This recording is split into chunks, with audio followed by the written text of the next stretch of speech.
అసెంబ్లీలా marshals అని ఉంటారు కదా గదేనుల్లా లీడర్లు స్పీకర్ సార్ కుర్చీ ముంగట కూరికి ఊకే లొలి చేస్తా అంటే ఎత్తుకుపోయి బయటేస్తారు. వాళ్ళని మనం అసెంబ్లీ పోలీసులని చెప్పుకుంటాం. ఆగో గా పోలీసు వాళ్ళకు ఇప్పుడు ఇంకెక్క జర ట్రైనింగు, బలంగాల తిండి, టైంకి నిద్ర, వీక్లీ ఆఫ్లు ఇస్తే మంచుకుంటుంది.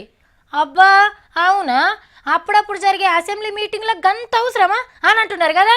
కానీ అవసరమే, ఎందుకంటే అసెంబ్లీకి వచ్చే లీడర్లు మునుపు లెక్క లేరు. మరి వాళ్ళకి తగ్గట్టు పోలీసు వాళ్ళు ఉండాలి కదా. కడమ రాష్ట్రాలకేమో కానీ మొదలైతే జమ్మూ కాశ్మీర్ అసెంబ్లీ పోలీసులకు గీ సౌలతులు చేయాలి. కబడ్డీ ఆటల కూతకస్తే అనగబట్టినట్టే ఉన్నది పో. ఏయ్ అది మంచిగా లావట్ట అవతలెత్తేసిండ్రు గౌరవనీయులైన ఎమ్మెల్యే గారిని. పోలీసోళ్ళు గట్టోళ్ళున్నట్టుండ్రు. ప్లీజ్ కూసోండ్రి, ప్లీజ్ కూసోండ్రి అని స్పీకర్ సార్ బతిలాడుతుంటే కొట్టుకోండ్రి కొట్టుకోండ్రి అని లీడర్లకు అర్థమవుతున్నట్టుంది. ఆగో తెల్లకోట ఎమ్మెల్యే గారు ఏమో ఆత్రం ఊరుకొస్తుండు. నేను లేకుండా ఫైటింగ్ ఎట్లయితుంది అని వచ్చుడే మైకును పోతాం పెట్టిండు. వరేవా సార్కు తగ్గట్టు ఇంకో 10 మంది పైల్వాన్లు మోపారు కదా. ఈగేముంది, కాగితాలు చింపేసుడు, కుర్చీలు ఎత్తేసుడు, ఈ స్కూల్లో చిన్న పోరగాళ్ళు చేసినట్టే ఉన్నది పో.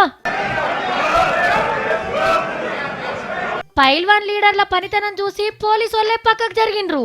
నేను స్ట్రిక్ట్గా డ్యూటీ చేస్తా అని ఆపబోయిన ఒక 4వ సింహాన్ని తన్ని దవాఖాన్లో బెడ్డెక్కిచ్చిర్రు లీడర్లంతా కలిసి. గౌరవ ప్రతిపక్ష సభ్యులు గిట్ల రచ్చరంబోలా చేసిండ్రు అసెంబ్లీలా. పెద్ద పెద్ద చదువులు చదివినాం, పబ్లిక్ ని ఉద్ధరిస్తాం అని సూటు బూట్ వేసుకొని తిరిగే మీకంటే గోషి పెట్టుకొని తిరిగేటోళ్ళే నయం. అసెంబ్లీని, చట్టాలను గౌరవిస్తారు.